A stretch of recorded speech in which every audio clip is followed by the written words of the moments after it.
में सुख को कारण। यह परमामृत रोग जन्म जरा, जन्म मृत्यु रोग निवारण। यह परमामृत जन्म जरा मृत्यु रोग निवारण। ज्ञान के समान और कोई संसार में नहीं है। और इसलिए सब लोग ज्ञान के पीछे लगे हुए हैं। ज्ञानी बनो, ज्ञान लाओ, ज्ञानी और ज्ञान प्राप्त करो, और ज्ञान पाने के लिए विदेशों तक दौड़ लगा रहे हैं। तो क्या विदेशों में ज्ञान मिलता है? बड़ी से बड़ी पुस्तकें खरीद रहे हैं, तो क्या पुस्तकों से ज्ञान मिलता है? और बड़ी से बड़ी ट्यूशन्स लगा रहे, कोचिंग्स लगा रहे हैं, तो उससे ज्ञान मिलता है? खूब पैसा खर्च करके भी मोटिवेशनल गुरु के पास भी जाते हैं, और मोटिवेशनल गुरु के पास जाकर के वो गुरु तो मोटिवेशनल हो जाता है, लेकिन इससे ज्ञान प्राप्त हो जाएगा जरूरी है?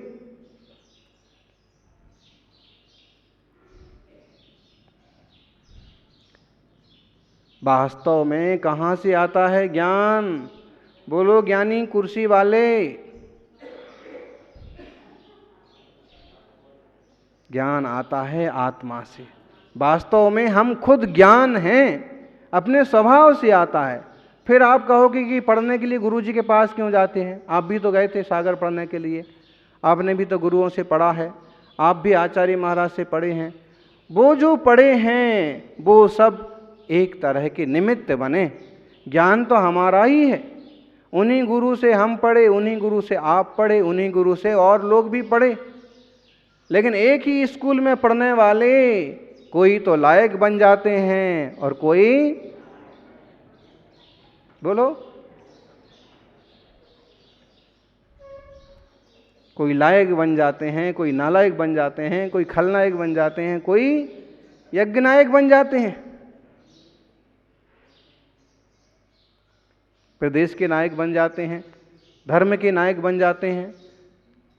तो इसका मतलब है कि गुरु ने, विद्यालय ने, निमित्तों ने अपनी कोई कसर जैसे नहीं छोड़ी, लेकिन खुद की योग्यता, खुद की उपादान शक्ति वैसी होने से वह व्यक्ति वैसा बन पाया।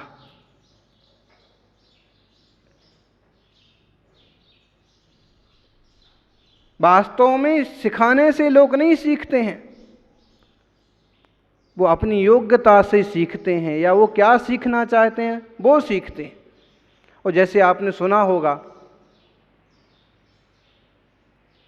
कि खूब कहने पर सेठ जी ने महाभारत की वाचना करवा ली, महाभारत की कथा करवाई। सेठानी रोज रोज टोका कि गांव में सबके यहाँ कोई ना कोई कथा हो रही है। गरीब से गरीब आदमी ने भी कथा कराई है, और आप सेठ जी हो करके और आप कथा नहीं करवाते हो। ठीक है, उनने कहा भाई इतना तू कहती है तो करवा लेते हैं। वास्तव में कथा व्यथा में मेरा एक पैसा खर्च करने का मन नहीं है। सेठानी जानती थी कि सेठ बहुत कंजूस है।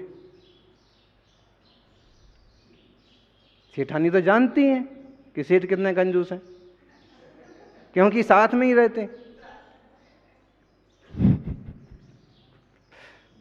तो भी उसने जबरदस्ती की। तो उन्होंने कहा ठीक है, सबसे सस्ता पंडित ढूंढा और सबसे सस्ती सामग्री कि कैसे भी इसका कह के एक बार अपन निपटा देते हैं। और सबसे सस्ता पंडित भी आया, तो उसने जो वाचन किया 8 दिन तक पूरी मेहनत की। लोग भी आते थे मोहल्ले भर के, और वाचना भी वो खूब मेहनत से करता, और इस ढंग से करता कि सेठ जी को कुछ तो समझ में आए, कुछ तो सूझे। दया, प्रीति, दान, दक्षिणा, और खूब 8 दिन तक खूब पसीना बहाया। अब जब खत्म हुई 9वें दिन कथा, तो सेठ जी बड़े खुश दिख रहे थे। तो उसने कहा कि हो ना हो, अब दक्षिणा भी अच्छी मिलने वाली है। लेकिन वैसे ही सबसे पूछा कि सेठ जी कथा से आपने क्या सीखा? सेठ जी ने कहा कथा तो बहुत बढ़िया लगी, लेकिन सबसे बढ़िया रोल मुझे दुर्योधन का पसंद आया। वो कहता है कि चाहे कुछ भी हो जाए, मैं पांडवों के लिए ये 5 गांव तो क्या, एक रत्ती भर जमीन भी देने वाला नहीं हूं। पंडित जी कितना भी पसीना बहाओ, मैं तुम्हें कोई दक्षिणा देने वाला।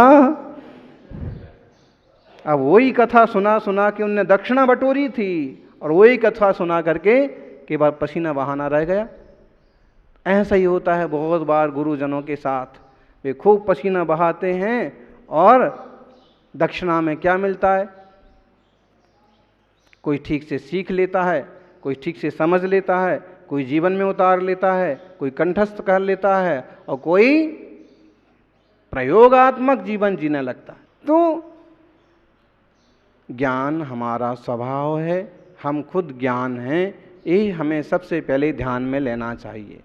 फिर योग निमित्त आदि जुटा करके हम जो आवरित हैं, क्षयोपशम ज्ञान है हमारा, आवरण पड़ा हुआ है, उस आवरण के खंडन में, उस ज्ञान के विकास में कोई और निमित्त सहयोगी बन सकते हैं।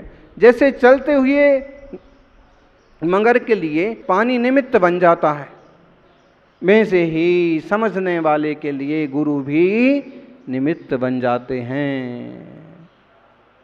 उसके दिमाग में घुस करके नहीं समझा सकते हैं।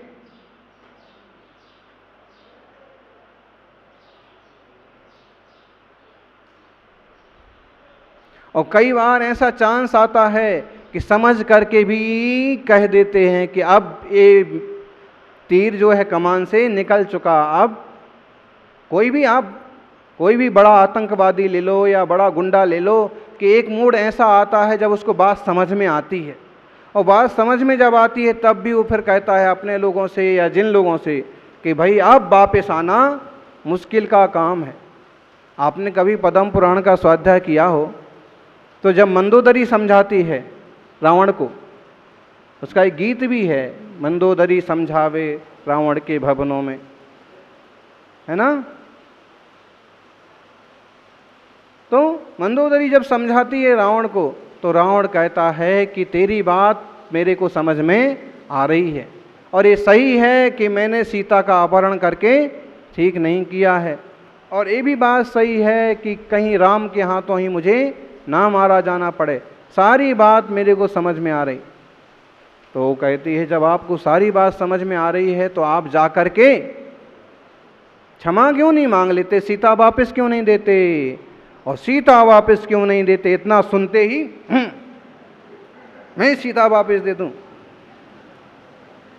जब राम आकर के मेरे आगे गिड़गिड़ाएगा, जब मेरे चरणों में गिर जाएगा, तब मैं दूंगा, और नहीं तो मैं राम को पराजित करूंगा, उसके बाद दूंगा।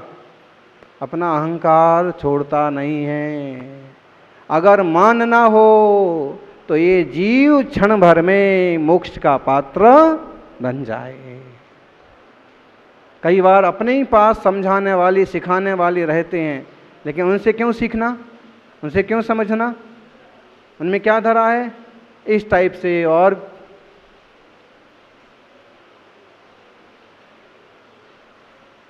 तो ज्ञान समान न आन जगत में सुख को कारण, सुख का कारण ज्ञान से बड़ा कोई और नहीं है। यह परमामृत जन्म जरा मृत्यु रोग निवारण। यही बात आचार्य कुंद कुंद स्वामी ने अपने दर्शन पाहुड़ में 17 नंबर की गाथा में कही है। जिण वयण मोसहमिडम विसाहसो विरेयणम अमिद भूदम जर मरण बाहि हरणम खाय करणम सब दुखाणम। 17 नंबर की गाथा देखो। जिन वयण मोसह मेणम, ये जो जिन वचन है, ये जो जिन वचन है, वो नहीं कि जो पहले थे, जो महावीर स्वामी बोलते थे, वो जो बोलते थे वो तो अमृत है ही साक्षात। लेकिन जो बोल करके गए और परापर गुरुओं ने जो एकत्रित करके हमारे सामने रखा, ये भी अमृत है। अब कोई कहे कि वो तो बहुत ज़्यादा था, बहुत गंभीर था, तो इसके लिए उदाहरण देते हैं कि भाई अमृत चाहे तालाब भर के हो, अमृत चाहे एक जग भर के पियो और चाहे एक छोटी कटोरी भर पियो, अमृत पीने वाला तो अमर ही होता है। जिनवाणी जो महावीर प्रभु के मुख से खिरती थी, चाहे वो हो गौतम गणधर कहते थे वो हो, चाहे भद्रबाहु स्वामी कहते थे वो हो, कि उन आचार्यों से आए हुए कुंद कुंद आदि समंत्र भद्र आदि के वचन हों, पुष्पदंत भूत बलि गुणधर भट्टारक के वचन हों, वो सब के सब क्या हैं?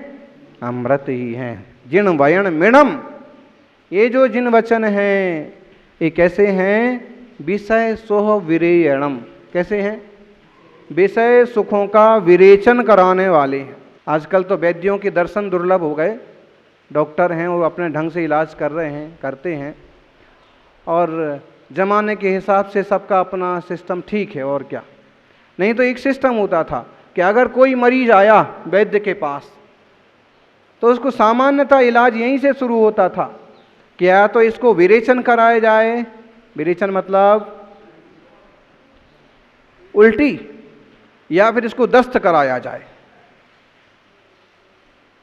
पहले जाम तो हटे, रोड पर से जाम हटे तो दूसरी गाड़ी भी जाए। अब पहले ही पूरा जाम लग रखा है तो दूसरी गाड़ी किधर से जाए? तो या तो वमन करे या विरेचन करे। विरेचन में उल्टी कर देवे, वमन विरेचन उल्टी कर देवे, या फिर दस्त। इससे एक तरह का बॉडी साफ हो गई, सफाई हो गई। अब वो करते थे कायाकल्प, एक उपचार, अमुक तरह की कल्प चिकित्सा चलाते थे। अब ये भक्ष्य रहेगा, इतना इतना ये चीज़ इनको खाने देना, इसके बाद ये चीज़ इनको पीने देना, और हर चीज़ की एक सीमा होती है, हैं? 2 बादाम घिस करके अच्छे से पत्थर पर, और रोज़ कोई हल्की सी मीठे के साथ जीभ पर चाटे तो उसकी रोशनी बनी रहेगी। अच्छे से घिस करके 2-4 बादाम घोड़े को भी खिला दिए जाएं तो उस घोड़े जैसी पावर, घोड़े की पावर भी स्थिर होती, बढ़ती। ऐसे माने उसकी पावर बताई। अब 2 बादाम की बजाय तुम एक कटोरा भर घिस करके ले आओ, एक ही दिन में पूरी ताकत बढ़ जाए।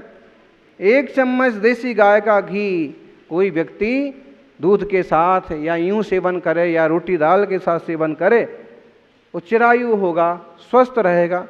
अब पता पड़ गया कि हो देसी गाय का शुद्ध पीला वाला घी, और फिर आज ही 1 किलो क्यों नहीं पी लिया जाए? हर चीज की एक मर्यादा होती है। अभी मालूम पड़ गया कि कोरोना मरीजों के लिए नींबू पानी बढ़िया चीज़ है, तुलसी पानी बढ़िया चीज़ है, हल्दी पानी बढ़िया चीज़ है। हल्दी पानी नमक मिलाकर के पिएंगे तो ये बीमारी निकल जाएगी। सौंठ का घोल, उकाली, ऐसी चीज़ों को गरम गरम पिएंगे तो। लेकिन कुछ खाए पिए दिन भर यही पीते रहेंगे बिना बीमार वाले तो क्या होगा? जलन होने लगेगी, गंडाई पड़ने लगेगी। तो उसकी भी एक मर्यादा। तो वमन विरेचन करने के बाद उसको क्या खाना, क्या पीना और कितनी मात्रा में। आजकल तो ये बताते कि नहीं बताते कि दूध के साथ दवा लेना कि पानी के साथ। नहीं तो अक्सर कर पहले ये बताया जाता था कि ये दवा जो है ना सुबह दूध के साथ लेना है, और ये शाम को जो है ना वो ये पानी के साथ लेना है, और ये दोपहर को जो है ना ये शक्कर की चाशनी के साथ लेना है। और इस गोंधड़ में क्या होता था कि यही भूल जाते थे कि कौन किसके साथ लेना है। तो या तो उस डिब्बी पर लिख करके रखते थे या फिर बार बार डॉक्टर के चक्कर लगाते थे। लेकिन एक सिस्टम इस चीज़ को सिर्फ आधा चम्मच चाशनी में मकरध्वज रूपी पत्थर को घिस करके और इसमें सिकी हुई लौंग इसके साथ घिस करके और आधा कटोरी दूध के साथ पिलाओ, बुखार उतर जाएगा, तबीयत सही हो जाएगी, उल्टी बंद हो जाएगी। ढेर सादी वो कहते ना, अमंत्रम मंत्र अनक्षरम मंत्र अमंत्रम अक्षरम नास्ति, नास्ति वृक्ष मनौषधम। ऐसा कोई अक्षर नहीं है जो मंत्र ना हो, और ऐसा कोई पौधा नहीं है, वृक्ष नहीं है जो औषध ना हो। अमंत्रम अक्षरम नास्ति, नास्ति वृक्ष मनौषधम, अयोग्यो पुरुषस नास्ति, योजकस तत्व दुर्लभा।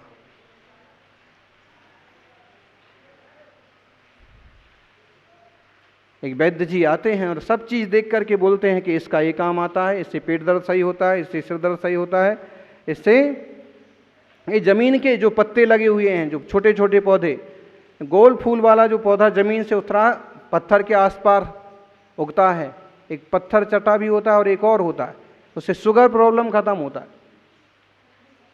पथरी खत्म होती।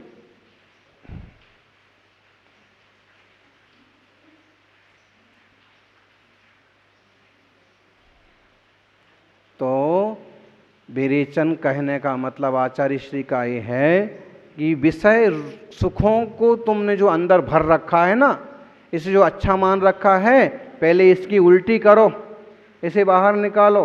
और इसको निकालने में निमित्त कौन बनता है? जिन वचन।